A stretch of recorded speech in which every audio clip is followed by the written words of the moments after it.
Good evening, one and all. I hope you are well.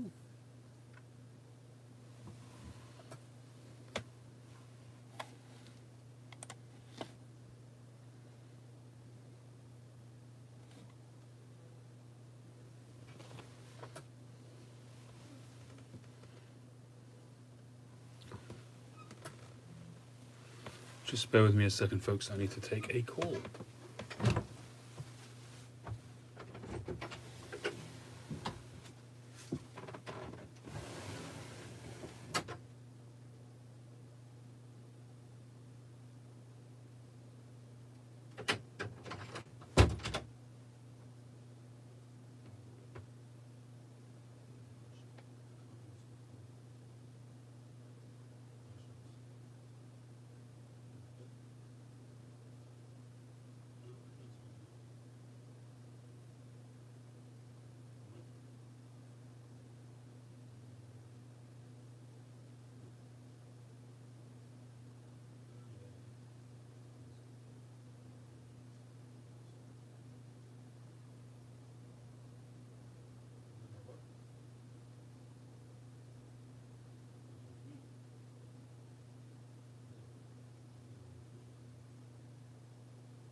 Sorry about that, folks.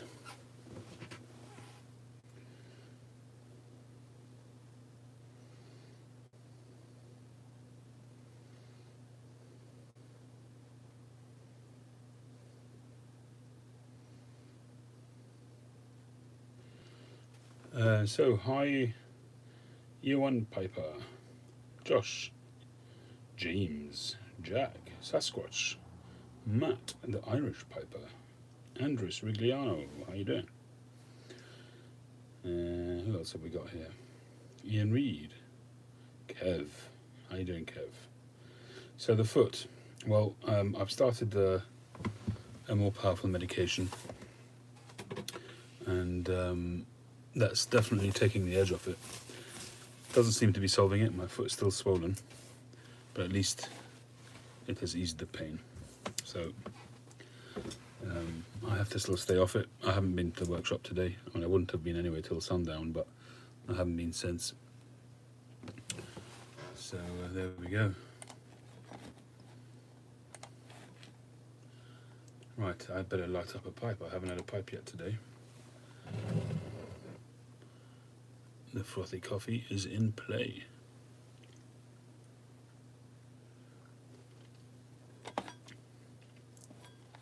Oh, I don't believe it. I forgot to put sweetener in it. I do that so many times, it's ridiculous. I do it so many times when I go to the workshop where I come up here. But I'm not going back down. I'll just have to make do. Unless I haven't stirred it. That's the only thing I can think of. And the pencil's as good as any.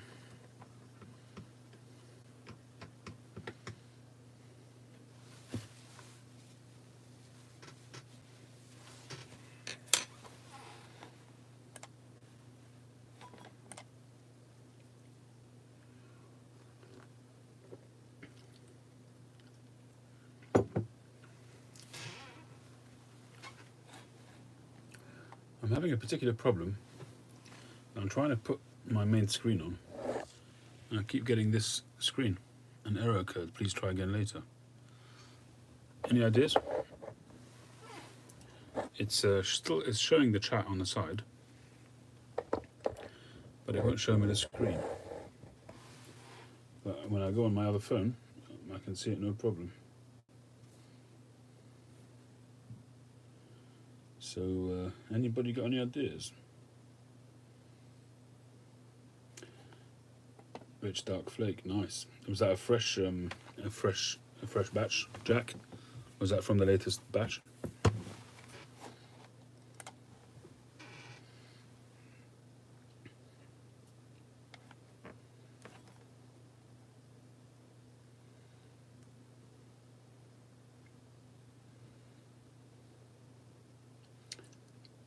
Hey Vision, how you doing? Kick the monitor really hard, yeah.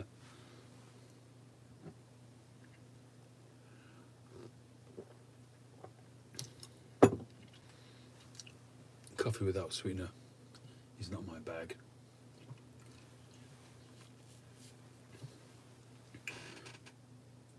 Finally hot in Brooklyn.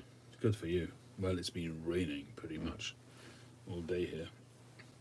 Should I join you with some rich dark flake? I haven't had it in Yonkers. Rich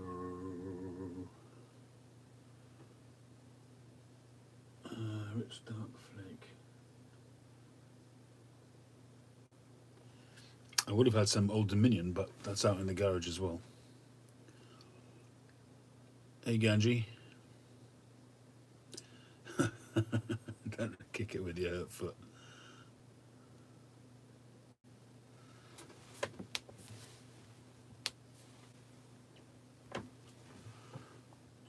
Where is my jar? I've got a jar of rich dark flake which is almost done. I just need to find it.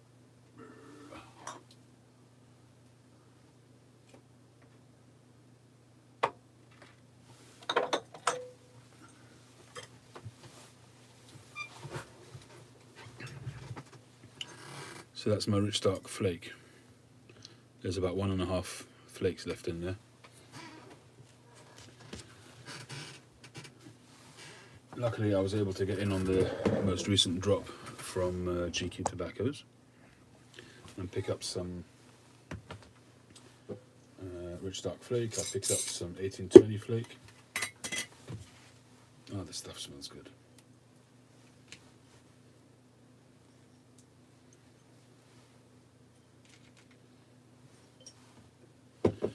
You know what this reminds me of? Have a look at the darkness of this tobacco. What does that remind you of? Which tobacco does that remind you of? Let's see some aficionados.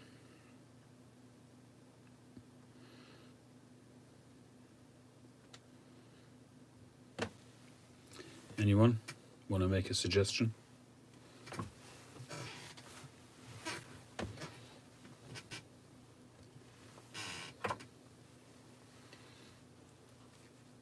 Full Virginia flake with age? No. I mean, it may look like that. I mean, I'm not saying it doesn't, but I don't think it would get that black. Gonna fire up the bamboo pipe.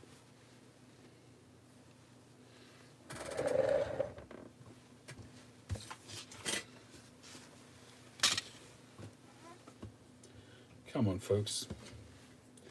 You know you can do it. You want to see it a bit closer? The darkness, and the texture. Just look at this piece here, that piece there.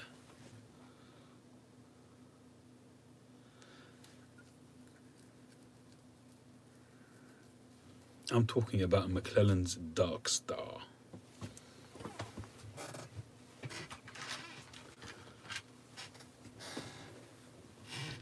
Hey, Adele, there you go. It was called Dark Star. But yeah, you're the closest.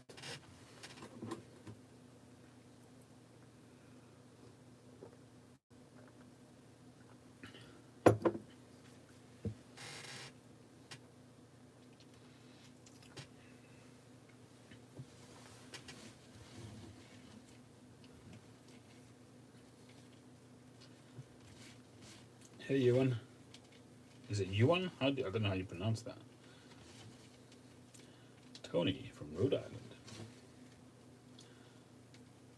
So how you all been this weekend so far? Hope you've been well.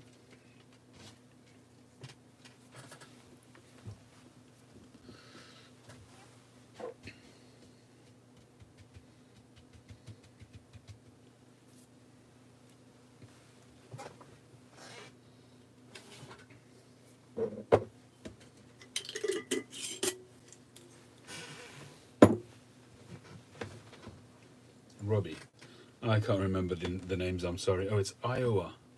Iowan Piper. Okay, I got it. As in the state of Iowa. I'm useless with names, you guys know that.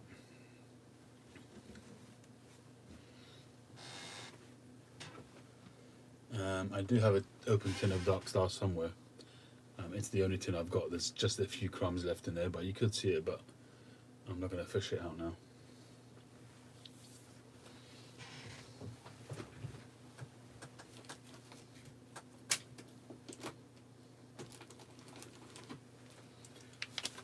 So there's the Rich Dark Flake, purchased for a good friend over in the States, 500 grams. The recent drop at GQ Tobaccos. It didn't last very long, a couple of hours, and all the stock was gone. They had a good selection of stuff there, but it didn't last long at all.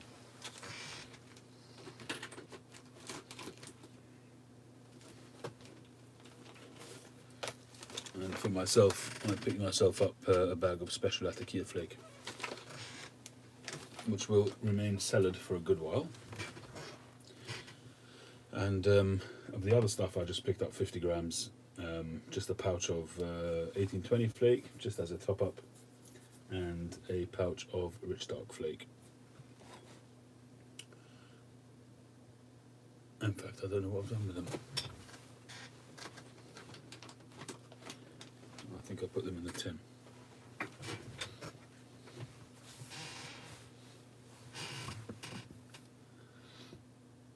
You're smoking your pipe. Right, Josh, that's it. That was a while back. That was a while back.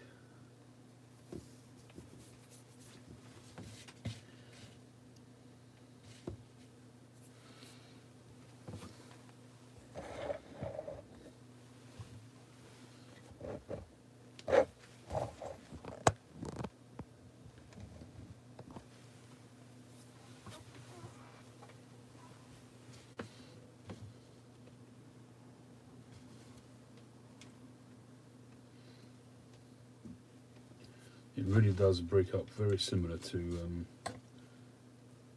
Dark Star. It's quite brittle. It's got that dark black, brittle sort of property.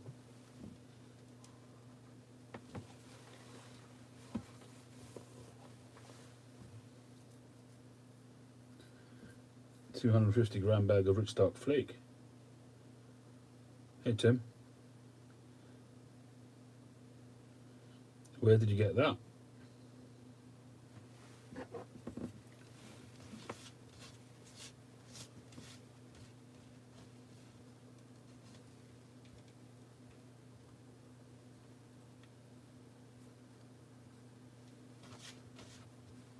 This has got a really deep bowl, so it's not going to even get halfway up the bowl. But I don't really want to smoke loads and loads of the stuff.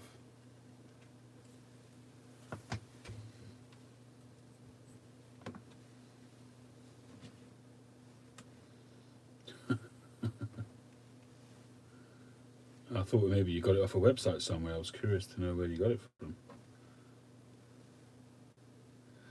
Nice one, Boris, yeah.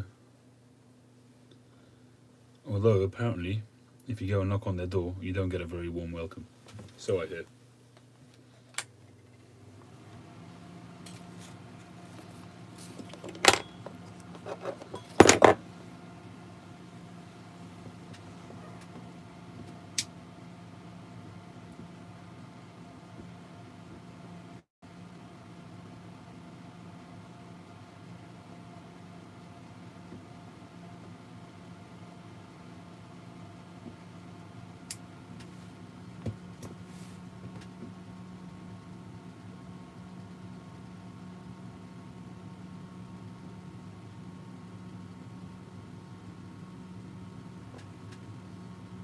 This pipe is a wonderful draw. It really does have a great draw.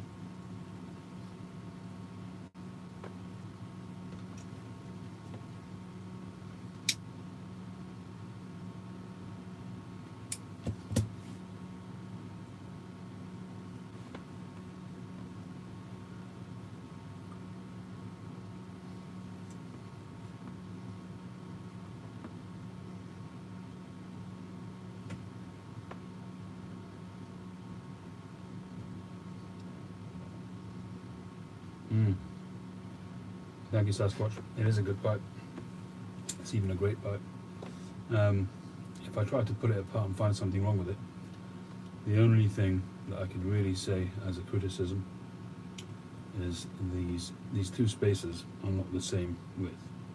This one is narrower than that one. Other than that, I can't find fault with this pipe. It's got lovely grain. It's got really nice grain. Nice piece of bamboo. Stunning stem. Gorgeous stem. And even if I say so myself, the stem really worked out very, very well. Beautiful, comfortable button. And it smokes delightfully. It's a great pipe for just sitting back and relaxing, because it's almost like a church warden.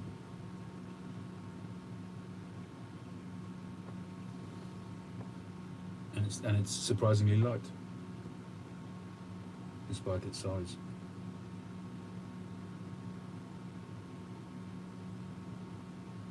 It draws beautifully. You know, sometimes with a long pipe, you might think it needs extra effort, but it's just fantastic. I'm really glad that I kept it. See if I can hold on to it. I have had somebody express interest in it, but so far I've resisted.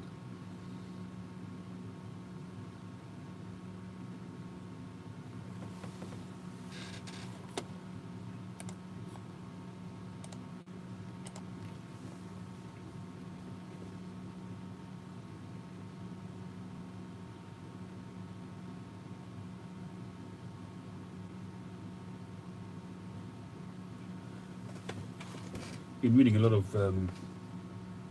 books of pipe makers recently, two books especially, and some of the old pipe and tobacco magazines.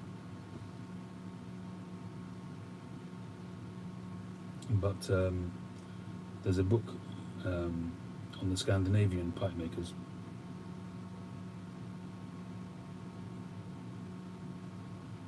which is written in a very personable way, very sort of friendly kind of way. You know, some books are written in a very professional kind of way. This one is written more like it's a good mate telling you about his experiences with a load of different pipe makers. It's called The Scandinavian Pipe Makers by Jan Anderson.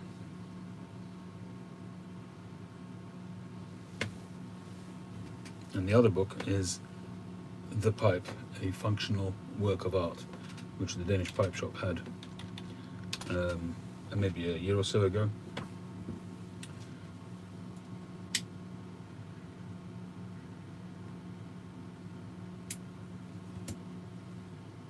Two fantastic books. You can see that one was made in a different era to the other. And The Pipe, a Functional Work of Art, was done very recently. And you can tell it's got the photography, the layout is much more modern, more sharp. The photography is stunning in that book. It's just worth looking at, just purely from a photographic point of view. It's a worthwhile read. But what I do whenever I read books like that, especially since I've become a pipe maker,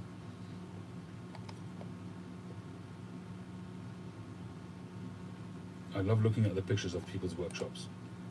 It kind of inspires me. It gives me inspiration, things that I could do in the setup of my own workshop.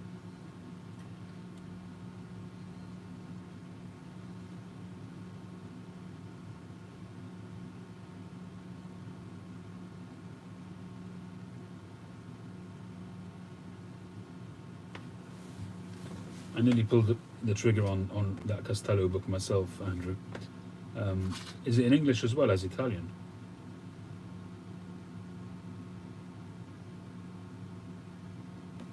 Or is it French?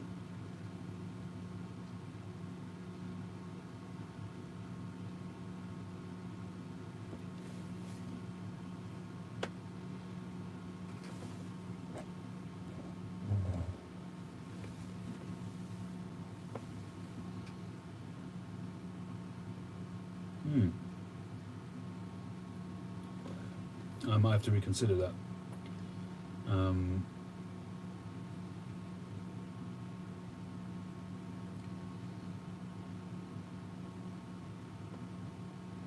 The only thing is I don't have a Costello pipe, so in a way.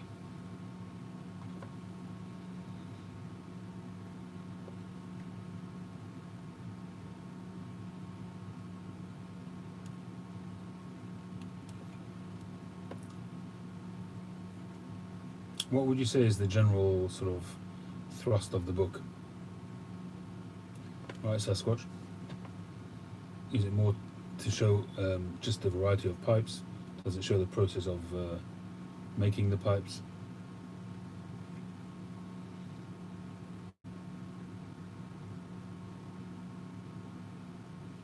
Does it talk? I assume it talks about the history of Costello.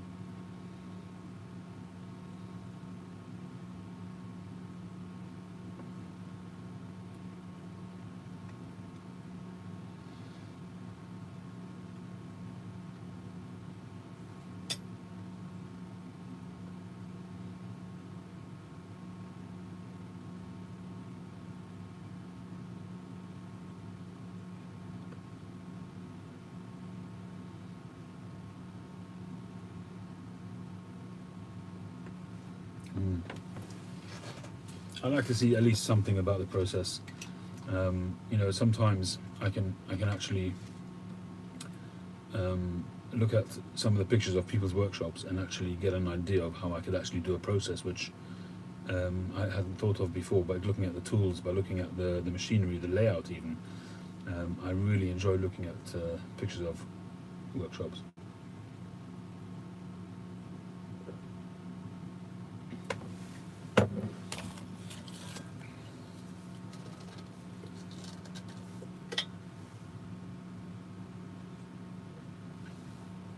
I'll swap over to this. I filled this up as well, and that one I did put sweetener in.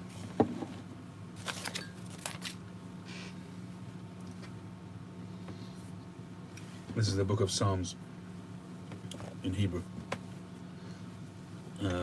This is the Psalms is traditionally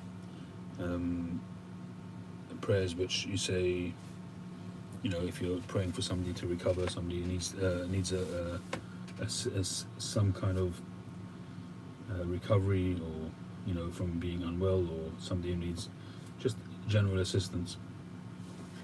And ever since my mother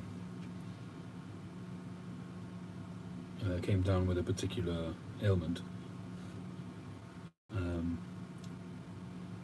I took on myself to say a certain amount of chapters every single day, and that's what I've done. It's probably a couple of years now.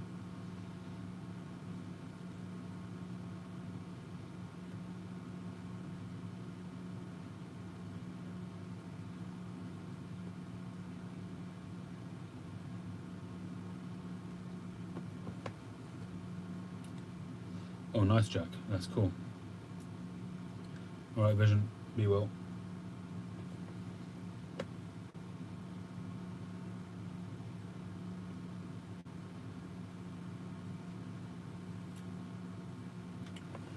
So much better when the coffee tastes good.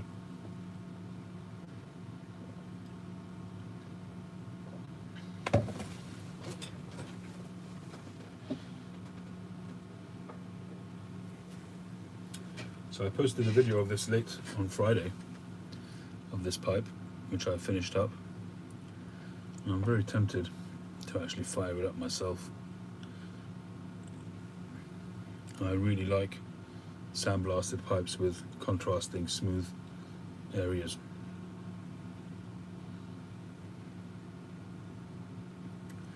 And this is actually quite lightweight, even though it's got a chunky shank. It's 45 grams, the whole pipe. So really right up my alley, this kind of pipe. Services in Hebrew, yeah.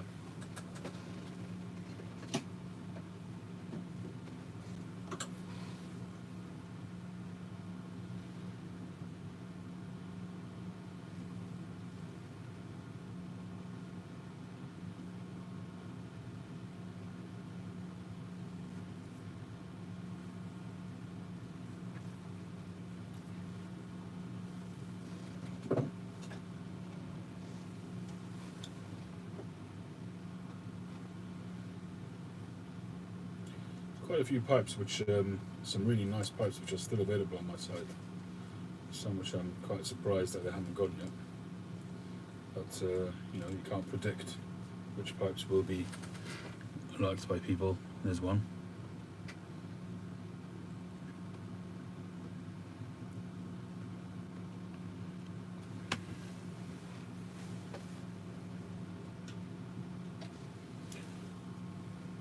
I don't think I've put this one on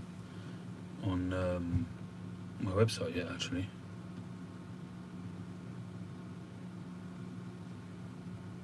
Another nice full bent pipe.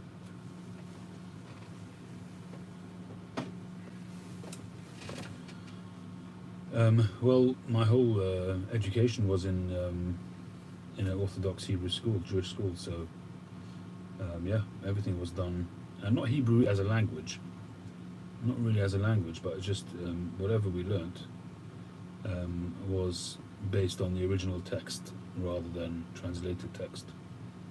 So part of our study was to translate it, but we learnt it from the original Hebrew.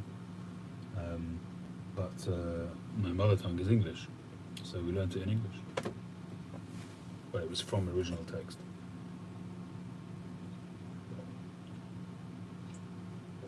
And the same when we were a bit older, and we learned, say, various different books, including the Talmud. The Talmud is written in Hebrew alphabet, but in Aramaic language, which is like an old sort of Arabic language. And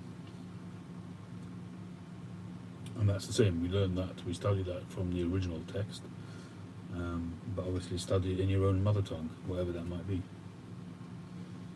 SC, how you doing?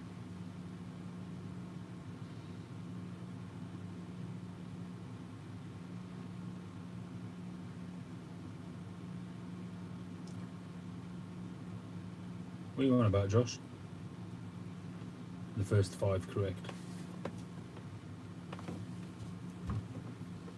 Oh, the first 5. Do you mean the Bible? The 5 books of Moses?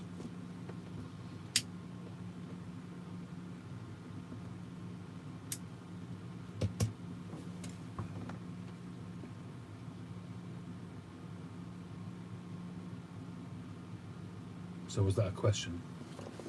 Needs a question mark there, Josh.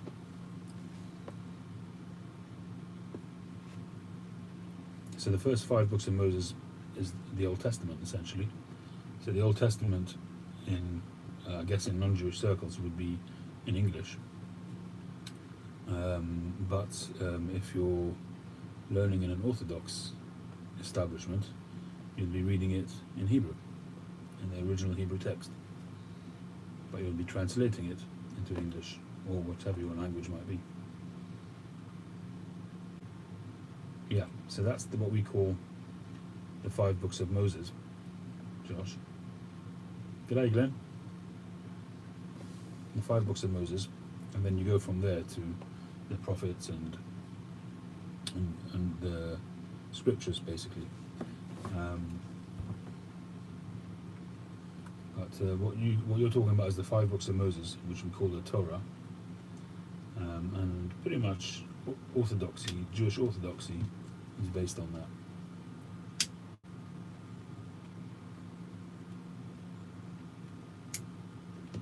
The Torah is called the written law,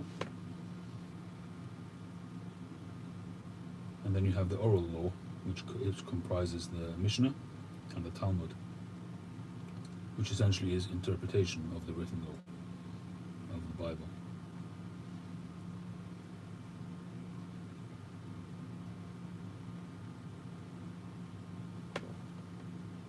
The Pentateuch.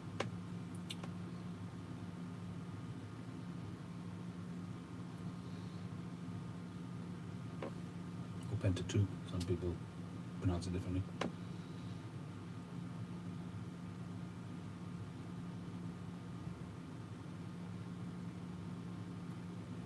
Well, Corinthians would be the New Testament, which Jewish people wouldn't generally be studying.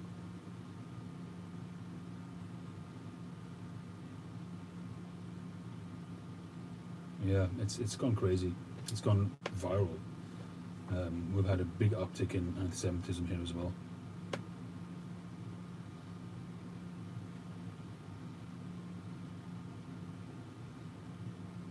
It's my Sabbath finery. James, well observed.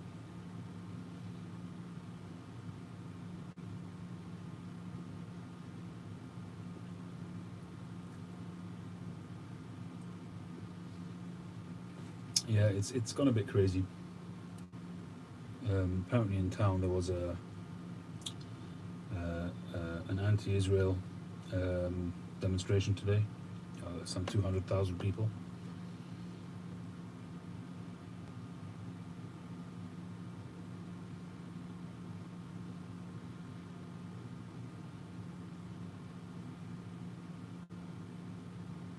Which synagogue is that, Ian?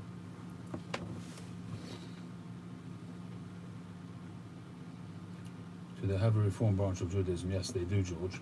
There is Reform. They called the Reform Judaism. Do they have a replacement for Brit Milan? Not as far as I know. Izzy's okay as far as I know. Yeah, he put a comment on one of my videos, I think today or Friday. I've been in touch with him personally,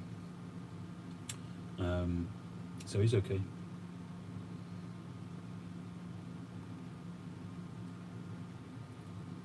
Hey Daniel, flat map.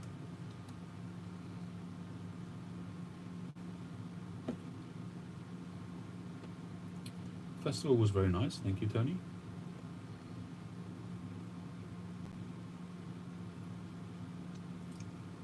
Thank you for asking, Daniel. The foot is not great, I'm afraid. Somewhere in North London, right? I see. We must be near each other then. Are you a London boy, Ian?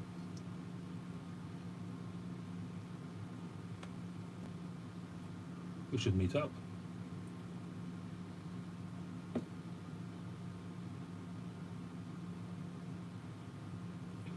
Well, I went back to the doctor on Tuesday or Wednesday, and she examined it again. She said it wasn't gout. Not this particular thing wasn't gout. I mean, I went to the doctor before COVID, and we suspected some other pains I was having as gout. But in Stamford Hill, well, I grew up in Stamford Hill. I'm not there now, but I grew up there.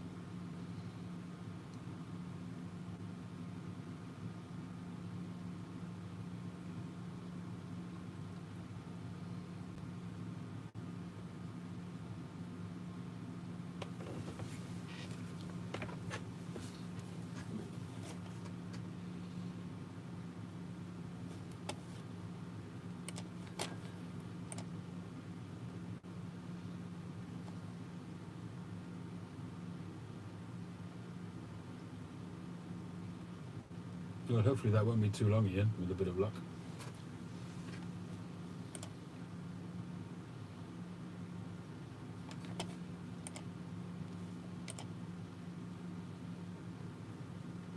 Can anybody explain why I can't play my live video on my big screen? I can play anything else, but I won't play my live.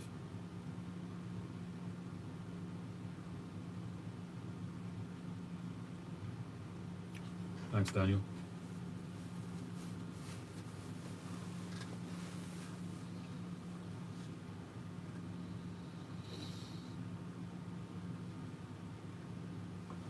Hi Tom, how you doing?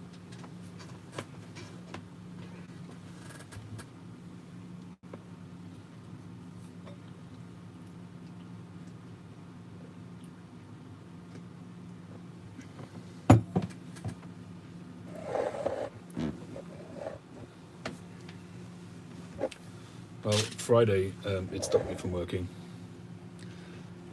I have restarted the computer, I've restarted the browser, I've done everything. I didn't go into the workshop on Friday. Gottfried died. I'm trying to remember which one was Gottfried. I'm sorry, I don't remember.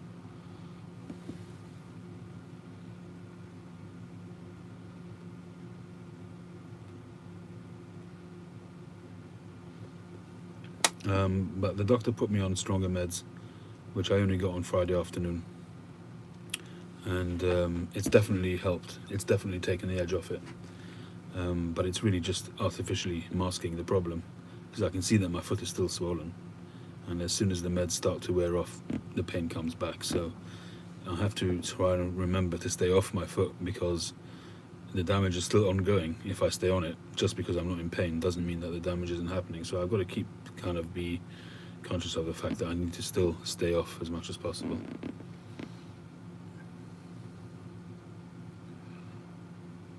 I mean, the name rings a bell, Ian, and I'm pretty sure that I know who it is. I just can't place his face.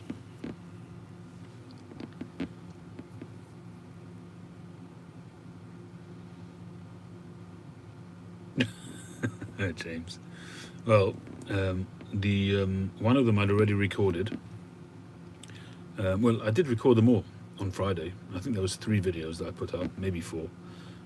Because, as I say, I wasn't in the workshop. I was in here, and I just used the time to tidy up my desk and to record some videos.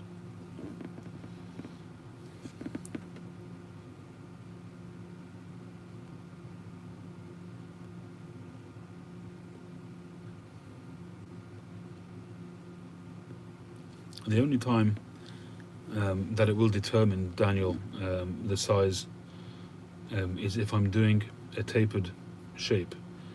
So then I would still use a tapered bit. In other words, if I was making, I'll show you.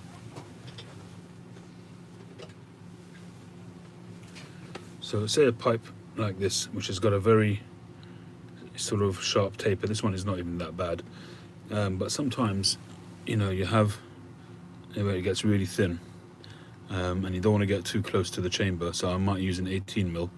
But truth be told, I've stopped that. I used to, but since I got hold of a bunch of tapered drill bits, I just use tapered drill bits, so it's really, really narrow at the bottom, so it doesn't really matter. I have to say that 99% of my pipes are 20mm. They start at 20mm and they stay at 20mm unless it's tapered. If it's tapered, it can go down to about 10mm, but they start off at around 20.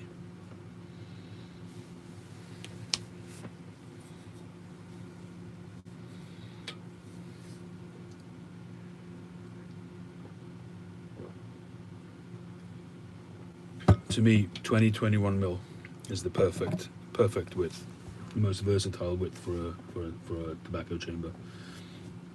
Unless if you're making a pot shape, then maybe you want to do a wider bowl. So number 1, so you get more tobacco in, and number 2, a pot shape with a wider bowl is ideal for mixtures where you've got sort of a variety of tobaccos in your blend,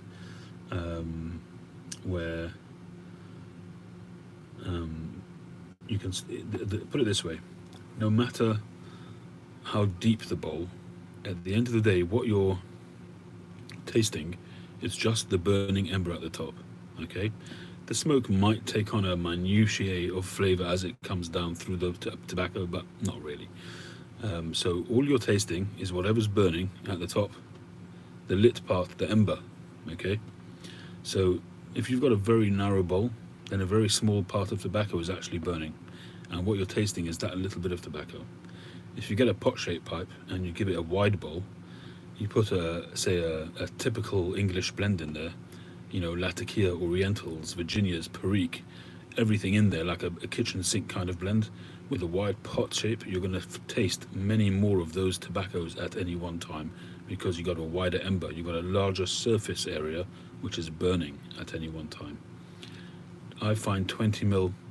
The thing is that when you get a pot-shaped pipe with a wider bowl, sometimes it can be harder to keep it lit, and it can sort of, the smoke can vary, the quality of the smoke can vary, because you've got to keep it well tamped and even. It can be a little bit more fussy to maintain as you're smoking it. So for me, 20mm, 21mm is the sweet spot. You got enough width to burn enough tobacco, and it's also not too wide, and it just works very, very well.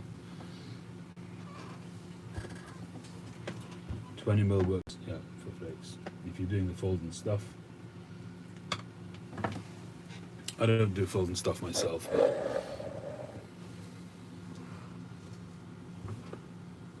Although I do it, I have done it recently quite a few times with coins, smaller coins like the McBaron coins, roll cakes.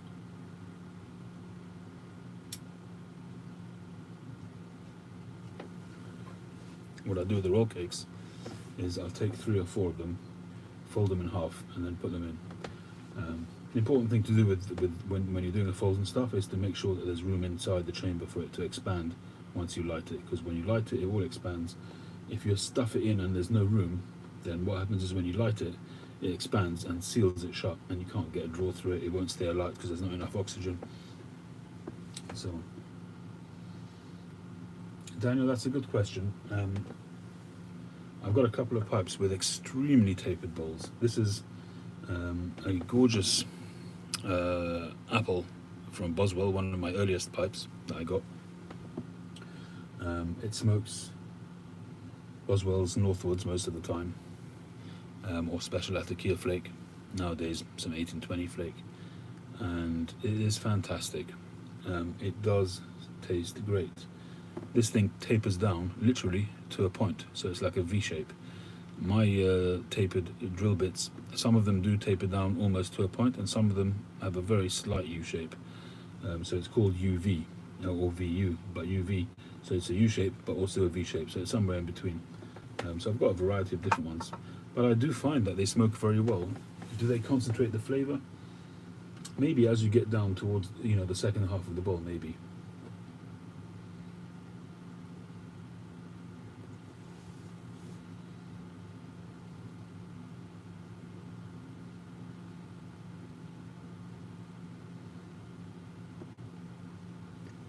Yeah, to be honest with you, folding stuff, it's just simple. It saves time. You don't have to be rubbing out and waiting for it to dry and all that kind of thing. You put your coins out, you let them dry a bit if it needs drying, fold them and stuff them. You just have to, I think that you do need to just, as you're folding them, is just give them a little tickle so that they crumble a little bit, that they crack a little bit, so that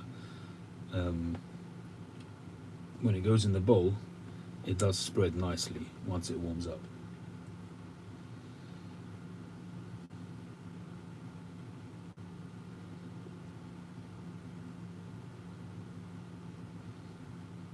And if you don't sort of tease it a little bit and you literally put in whole coins, that's going to be a pretty slow smoke as well. I mean, sometimes you want that.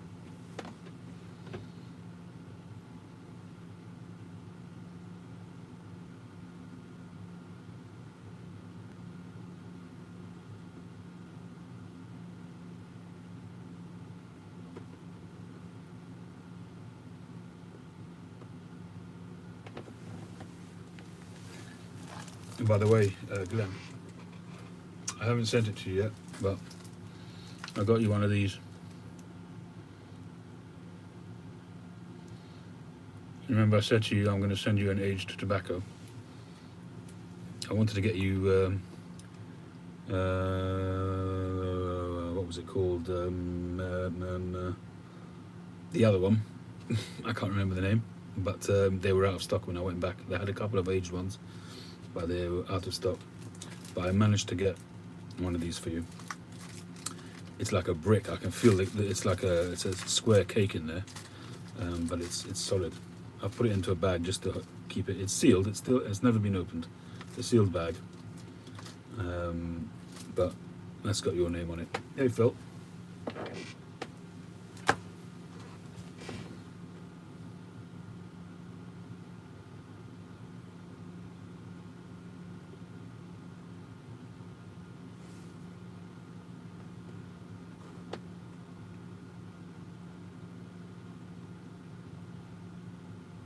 My pleasure, Phil. Glenn, it's the least I can do, all the help that you've given me.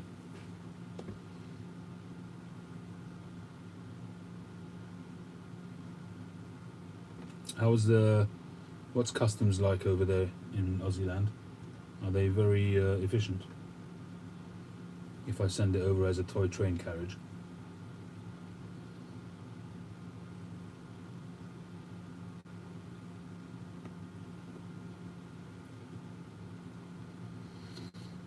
Hey Bree, horsey horsey.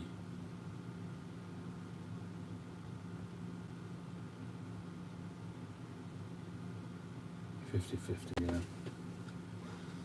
It's always a nervy kind of situation when you're sending something rare. You know, you send a regular tobacco, okay, it's a loss, it's upsetting.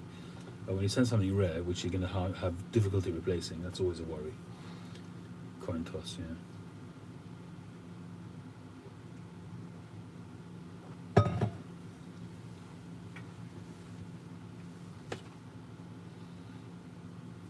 Un Québécois errant. RTB. I'll call you RTB for short.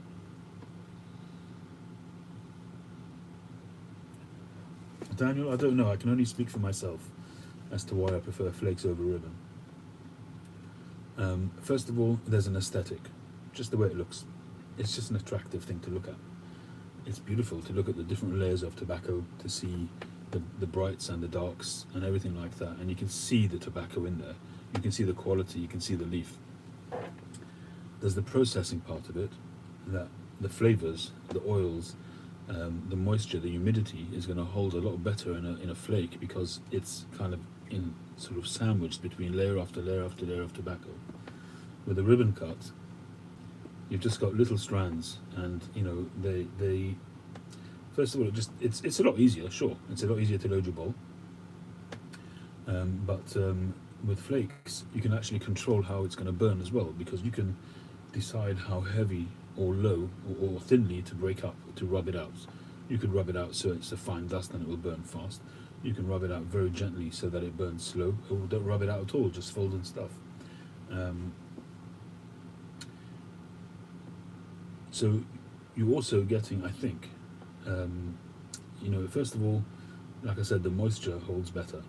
Obviously that doesn't apply so much once you've taken the flake out and you're about to smoke it, but it's, in terms of aging, I think it probably ages better as a flake. Thank you, RTB. It's one of mine, which I made not long ago.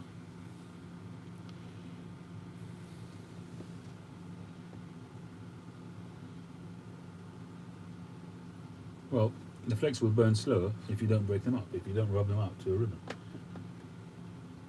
I see some people with coffee bean grinders who will take a flake and they'll grind it down to dust.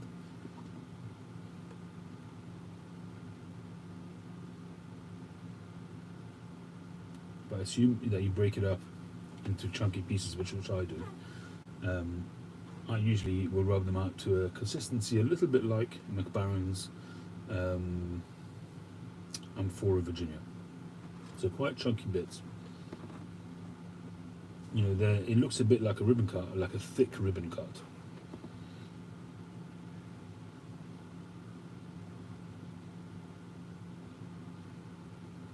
Well, JB, I'm not so sure about plugs. I don't like plugs. I find them very fiddly. You end up just breaking off chunks, and you end up with almost like a shag cut by the time you're finished.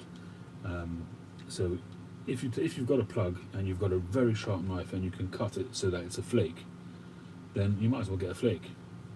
I just find the only advantage of a plug is, again, holding all that flavour, the oils, the moisture and everything in there until you're ready to cut a piece off. But if you get a plug and you're trying to break chunks off, it kind of breaks off horizontally rather than vertically, if that makes any sense. And you kind of lose out on the blend, I think, when you do it like that. But that's just my personal opinion. Well, in that case, Phil, you might as well buy a ready rubbed version. Well, unless, depends how quickly you smoke your tobacco, but I mean, if it's a tobacco you're going to keep, then there's advantages to a flake as well with storage.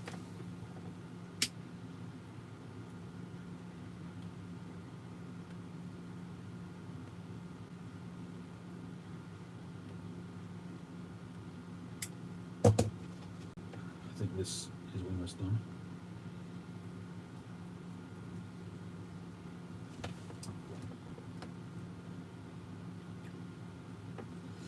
Yeah, so SC, I mean, you're talking about a Q cut. Everybody has their preferences and they're all valid. Micah Briar Blues a while back did some kind of a competition where he had a half a dozen pipe smokers join in, and he would send them samples. And one of them he had different, it was very interesting. He said one of the blends, smoke this indoors, smoke it outdoors, smoke it in a windy environment, these kind of things, different pipes. And one of them, I think he said, smoke it as a cube cut, same tobacco, but smoke it as a cube cut and smoke it as you would normally and see the difference.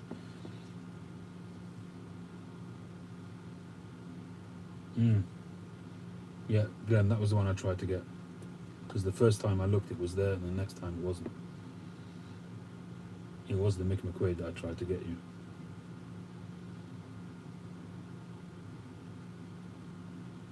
Yeah, for longevity, I would agree with you, JB.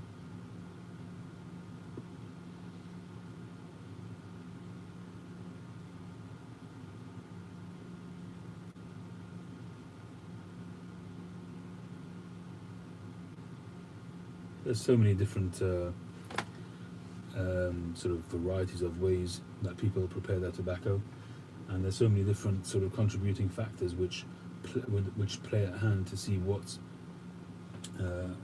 how a tobacco smokes the best. And then you've of course got, once you've decided which tobacco and how you're going to prepare it, you then have to decide on which pipe to smoke it with, and you'll find a tobacco which will smoke fantastic with one particular pipe, but it'll be a stinker with a different pipe. So there's so many different parts to the equation. All part of the fun.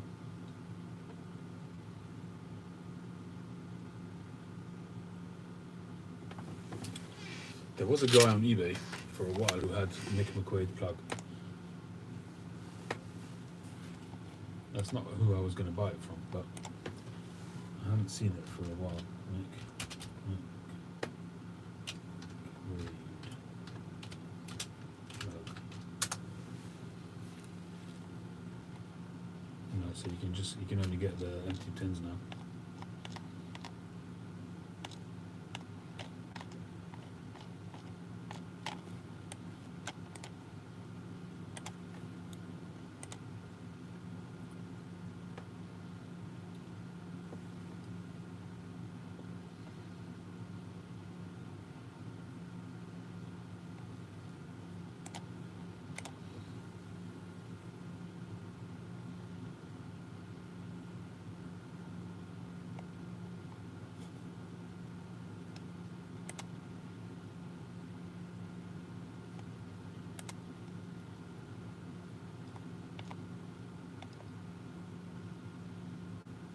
How does it compare, the Mick McQuaid?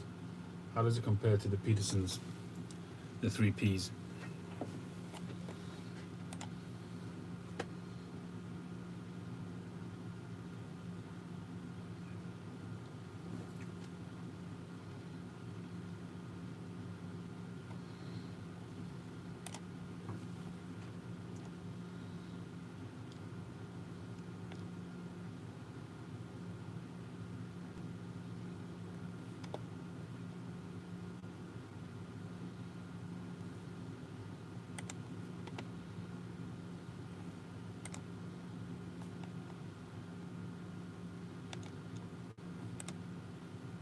Well, it looks like JJ Fox's has it as already rubbed, the Mick McQuaid.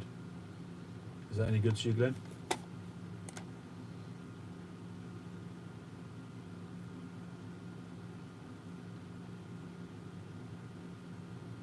Well, the US, certainly RTB has the greatest selection of tobacco without a shadow of doubt. Can you get Peterson stuff over the counter there, Glenn?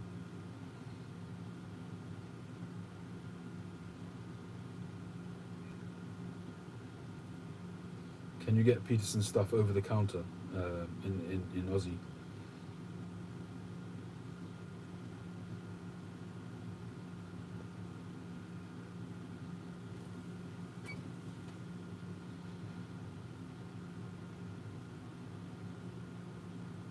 Oh, so you can get the 3Ps. Oh, what I was saying was that I can see that JJ Fox's has got Mick McQuaid ready rubbed, and that's available. Is that any good to you besides for as opposed to the plug? I don't know if it's the same thing or not.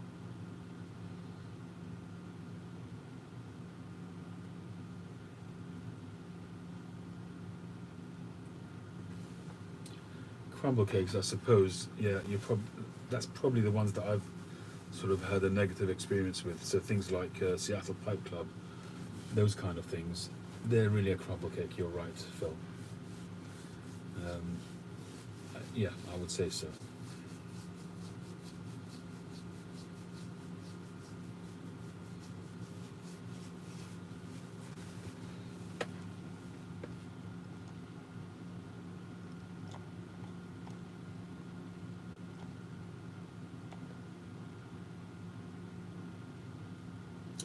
No, I agree, Phil. That's what I was talking about before. I don't know if you were on at that stage, but I find that the crumble cakes, you can't cut them into a flake, and so you end up just breaking chunks off, and it's big pieces. It just doesn't work for me. They block up the air hole sometimes.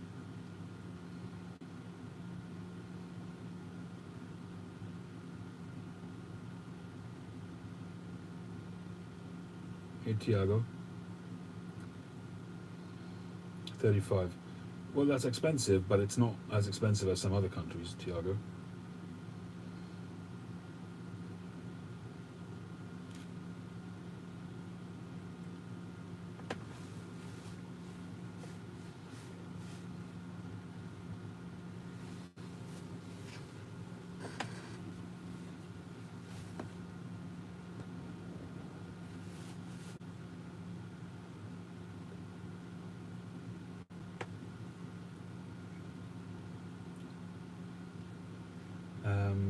Hey Jeff, how you doing? Yeah, I do smoke aromatics. I didn't used to, but I did start about 6 months to a year ago. I did when I first started 5-6 years ago. I smoked a lot of Blood Red Moon. That was one of the first tobaccos that I enjoyed. I smoked a lot of that. In fact, my second ever pipe that I bought was dedicated to that. It was a Savinelli 606. I should still have that flying around somewhere.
This is my Blood Red Moon pipe. I had a matching tamper made, which is flying around somewhere. Gorgeous little thing.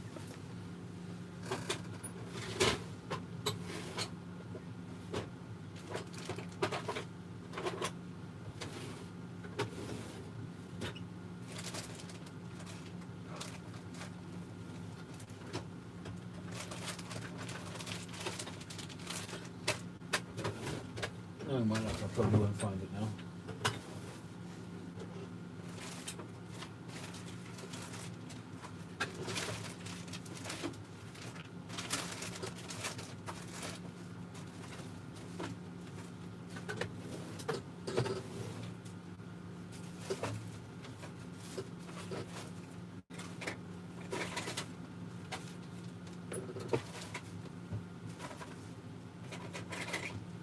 Oh, look what I found hovering at the bottom of my drawer.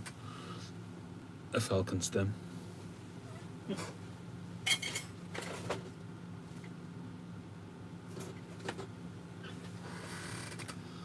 A leather condor pouch.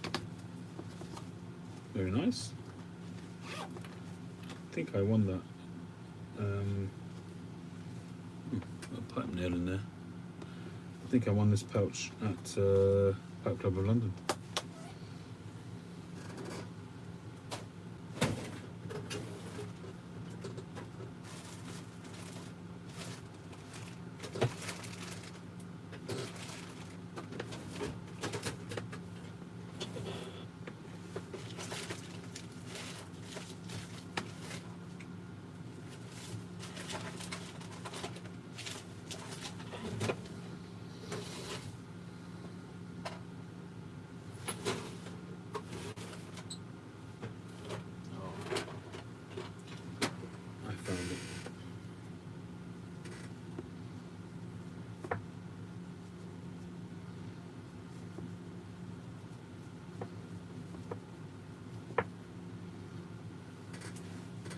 So that was the matching tamper I had made, and on the top it says BPR UK, which was my handle going back a while.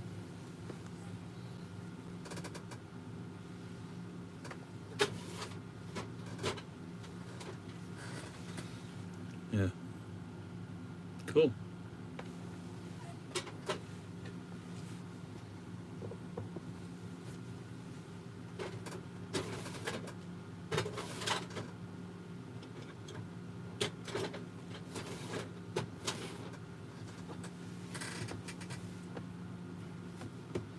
Hey DDT, how you doing?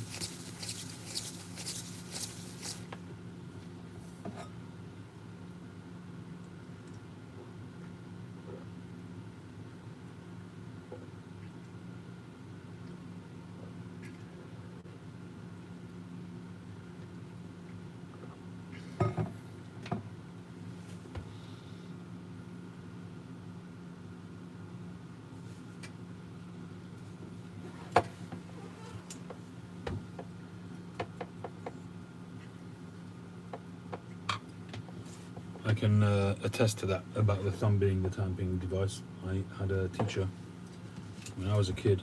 I was about 9 or 10 years old. There was a teacher who used to smoke in class. He smoked a pipe.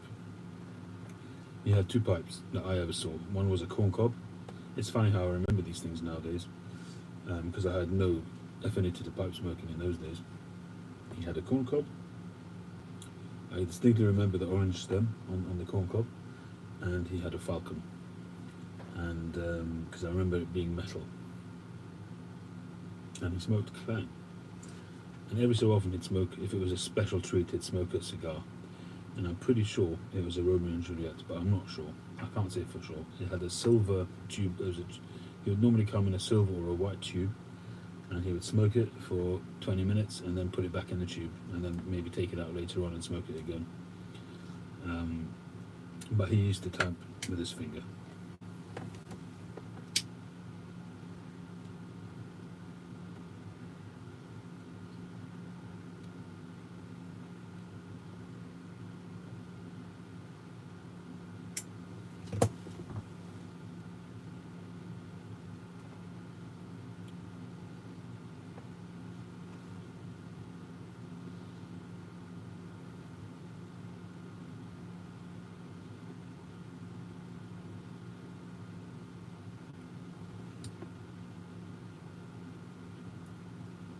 And I have to admit, I've done it myself a few times, because, you know, most times when you think about tamping is when your pipe's gone out. So it's cool by then, and you just to compress the ash.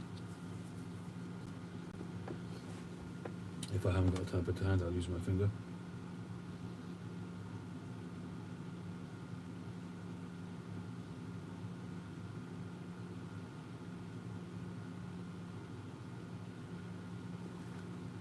They were hard in those days, and they were hard on us pupils as well in those days. I'm not sure everybody wants to remember those days. I got away pretty easy, I think. But I did get my fair share of spankings, bamboos, board dusters.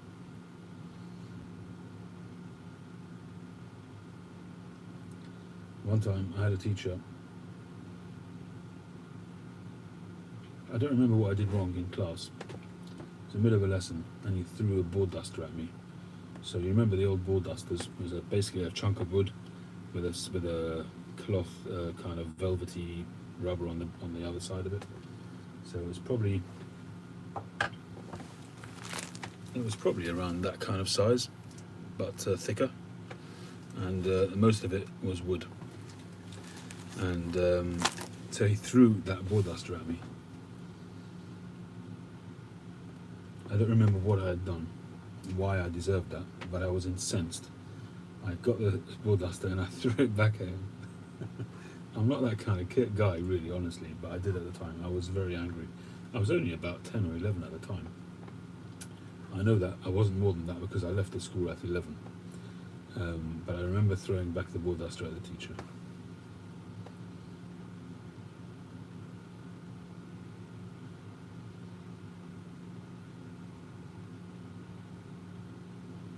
Hey, Bob.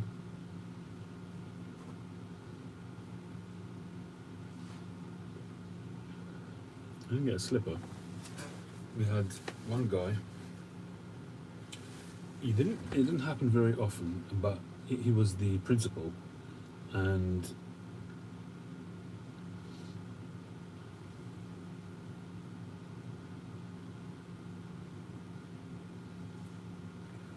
there used to be a prayer session after lunch, and after that, if anybody had misbehaved or if they'd been reported by a teacher or anything like that, he used to deal with them after the prayer session as everybody went out for a break or went to lesson. So he would just call out, you stay behind. So everybody else clears out of the room, and depending on the severity of your misdemeanor would depend on what punishment you got. So sometimes he would just tell you off and explain to you what you had done wrong.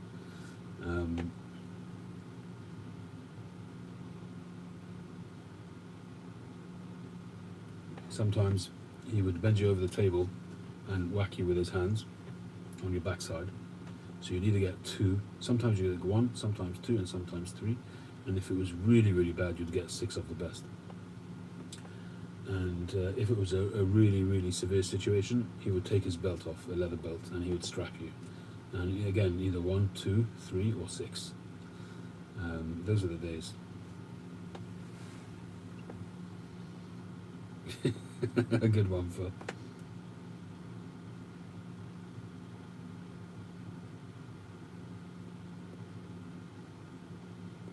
Slipper on the backside, on the bare backside.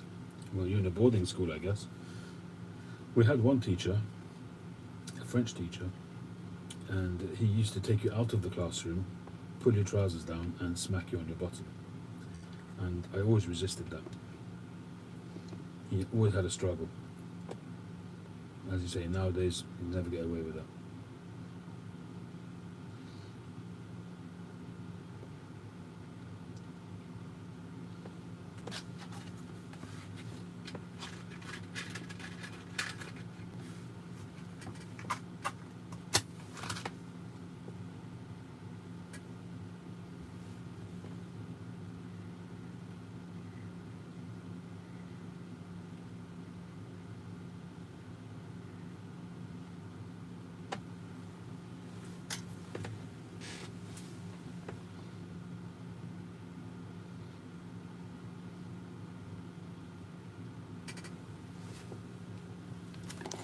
Yeah, there was some really rough stuff went on when we were kids. We had one head teacher. I remember I'd used some bad language, and basically forced me to gargle my mouth out with soapy water, with fairy liquid.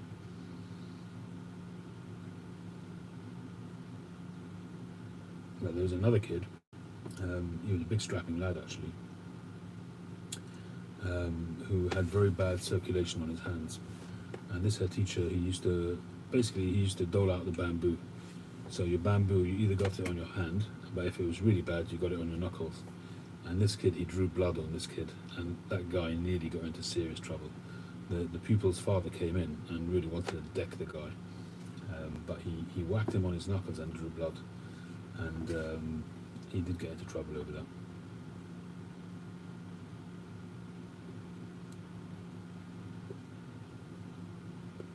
Simon wasn't a bad boy. The teachers were bad boys.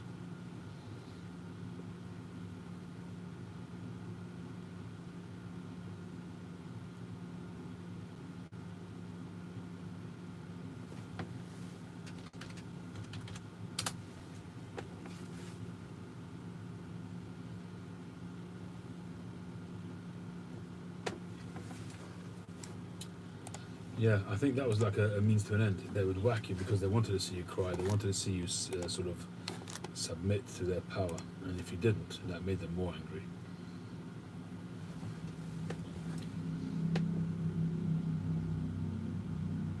It reminds me of that line in the film with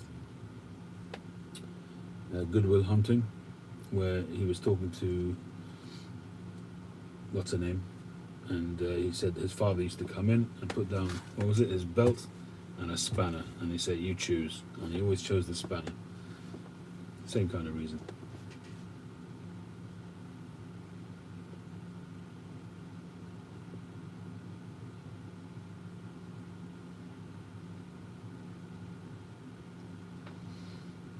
Yeah, good answer, Bree.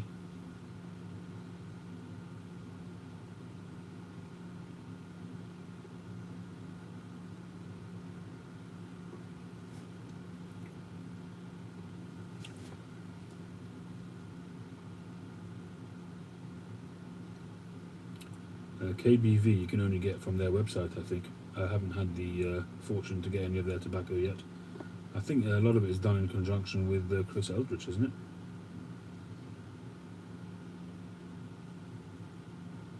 Ooh, Ian. That's a bit macabre.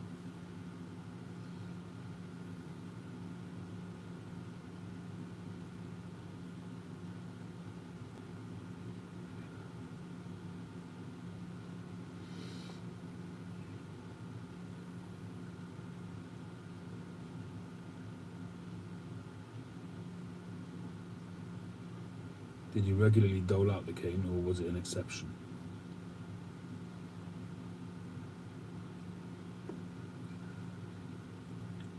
Right, okay. Well, I haven't tried any of them. I did try, when they first started coming out with them, I tried getting some online, but they were sold out. I haven't really ever chased them since.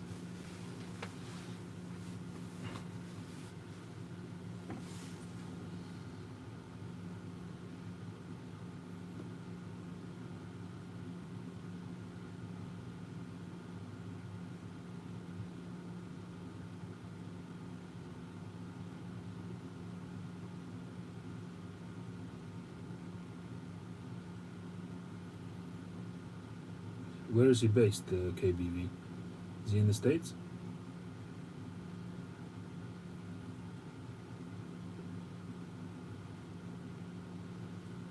Caned on the backside or caned on the hand?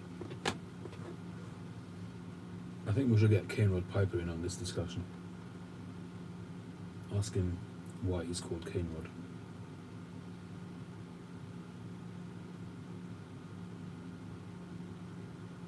You tried his tobacco, Andrew?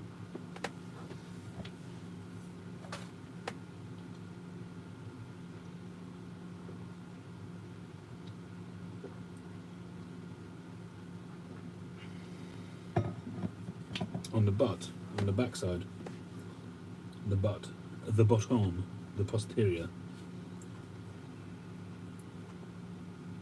the beaches. You got canned or caned for smoking at school? Got it on the fingertips. Yeah, we used to get it on the fingertips. This guy who got that kid on the knuckles, that's what he used to do, is on the fingertips.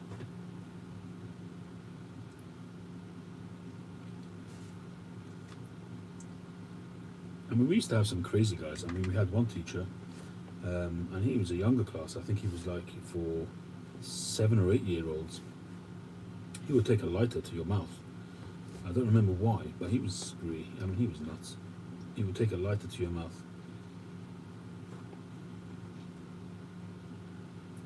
And this other teacher who had the pipes, the falcon and the corn cob, he was a bit of a sadist as well.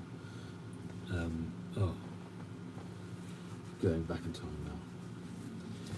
He used to try and catch you out so he could punish you.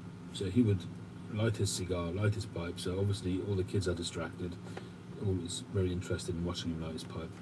And some kids would just go off into dreamland and they'd be sort of phased out, zoned out, and he'd sort of skulk around the classroom and then end up behind the boy who's dreaming, and he would just stand there behind the boy, and obviously the rest of the class is in on it, they can see what he's doing, so they're all sniggering, and you know, as if he's sort of part of the joke kind of thing. And this kid won't know why everybody's sniggering until eventually he turns around and he sees him, and as he turns around, the guy would whack you across the face. You know, you get the shock of your life first of all, plus you get a whack across the face. One of his pet things he used to do as well is if he was punishing you, he would make you stand in front of him, and obviously when he's about to give you a whack, the first thing you do is you put your hand up in defence. And he wouldn't do that. He would say, put your hands by your side. And he'd raise his hand up, so automatically you'd raise your hand to protect yourself, and he would stop again. No, put your hands down by your side. And this could go on for I don't know how long, till eventually he did it and he whacked you across the face. The teachers in those days were pretty sadistic. Glenn.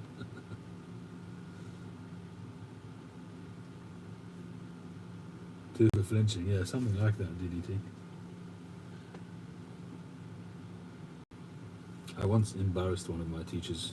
I was actually photographing a wedding, and I saw the teacher there. Now, bear in mind that I'm now in my 50s. This happened a couple of years back, so maybe I was around 50 years old, very late 40s certainly. And this guy taught me in reception class. I think I was 5 or 6 years old. And this guy taught with a bamboo, but not just any bamboo. It was about a 6 foot long bamboo, so he didn't have to come near you to whack you. And kids were terrified. And I met this guy sort of 45 years later. He was instantly recognizable. You know, he was obviously white and old and had a walking stick or whatever it was.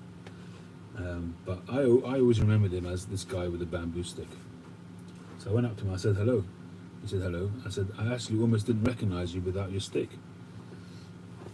And he was very, very embarrassed, very sheepish. I mean, you know, I'm sure, you know, in those days that was de rigueur. I'm not justifying it, but you know, that was the done thing. Corporal punishment was king. And so he probably felt very bad about it now. He's probably a great grandfather or something like that. And he obviously wouldn't want his grandchildren being corporally punished, if that's a word. But I felt guilty a little bit afterwards for embarrassing him like that. He was sitting next to somebody else talking to him. But I did feel guilty, I have to be honest.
Well, I'm going to wrap up soon. I mentioned a video or two ago that I'm going to be putting together another pipe sale. And I'm just kind of trying to decide whether to do it live or just to do a recorded video. Any of you guys have a preference?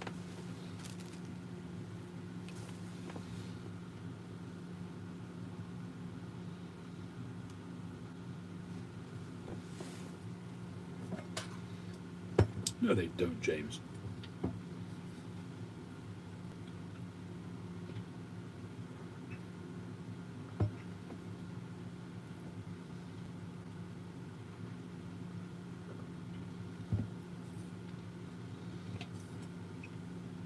How can they get away with that nowadays?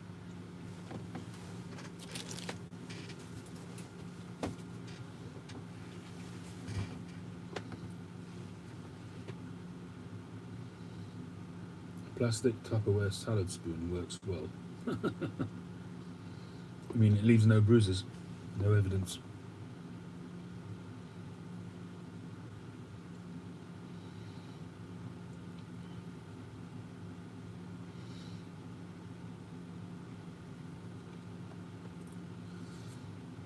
Don't tell anybody. My mum used to use the extension thing from the vacuum cleaner. You know, the metal tube. Very, very rare. Probably you can count the occasions on one hand, but no, didn't get phone books. Although I think in school maybe they did. I'm not sure. Wheel tracks. What kind of school do your kids go to, James?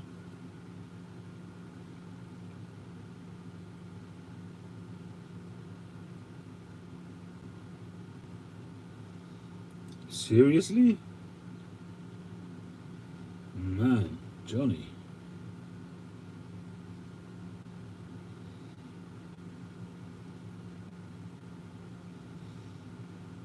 Kettle court. Oof.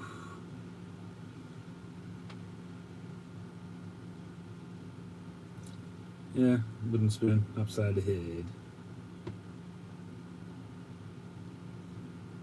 Curtain rods, metal coat hangers, broomsticks, the lot. Yeah, I guess so, Johnny. But you know what? I think, people who grew up during the war. During the war? I think they had a lot of difficulty dealing with emotions. And they had a lot of pent up frustrations and emotions. And they just didn't know how to deal with it any other way. It's what they saw when they were kids. They probably saw even worse than they doled out. Tiago, good one.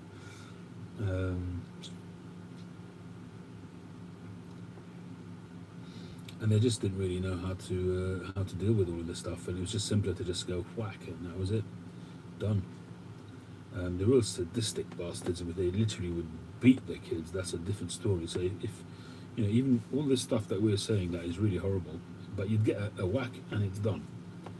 Even whether it was a spoon, however sort of nasty the device was that they used, it wasn't like a continuous, unstopping beating. Kids who got that kind of stuff from sadistic teachers and parents, I mean, was serious abuse, physical abuse. And that must have been terrible I wouldn't want to be in anybody's shoes who had that as a kid. I really would. Kids who had to deal with, knuckles, punches from a father, punch after punch. That, I couldn't even imagine it.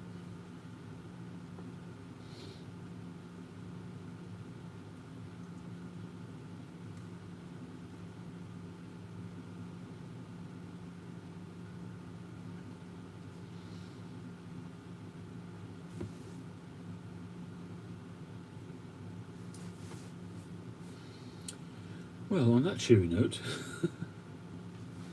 the trick is to break the cycle. And then you got nothing to ride on. Not even funny. Well, on that note, people, unless any of you got anything else to talk about, if you do, say so.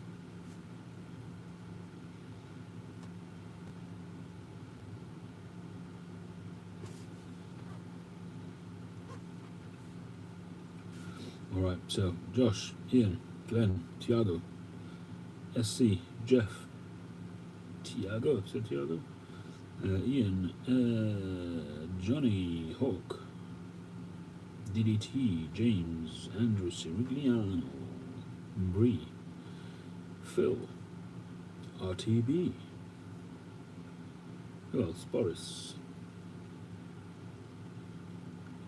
and everybody else. If I've missed you out, thank you very much for joining. Wish you all a wonderful rest of the weekend. I'm not sure how much time I'm going to get in the workshop tomorrow. I've got a block drain I've got to get dealt with. I've got a fantastic trick. The toilets are not flushing. I mean, it takes a long time for it to go down. I've got a very, very good trick which I saw online, which works every time, but not this time. So it must be quite a severe... I've probably got a manhole which is full, which happens every few years. But just before I go, I'll give you this tip. You lift up the toilet seat. If you've got a block toilet, you lift up the toilet seat and gaffer tape. You go across the toilet and you make sure that it's clean and dry so that this adheres to it very, very well.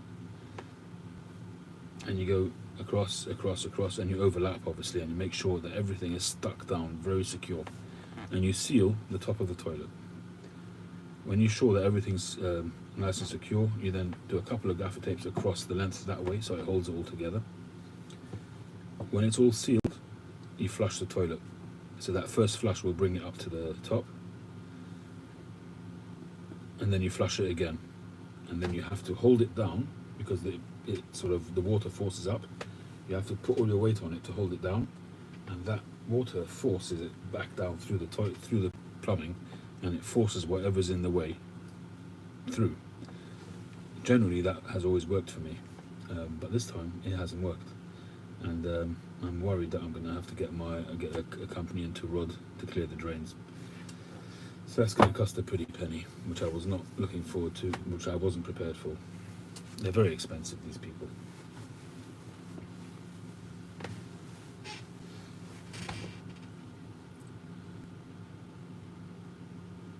No worries, Glenn. All right, everybody. Well, the snake, even through the toilet, I've got a feeling it's right down to the drain. So it's happened before. It happens every few years. Anyway, everybody, have a wonderful weekend. I will catch you on the very next one.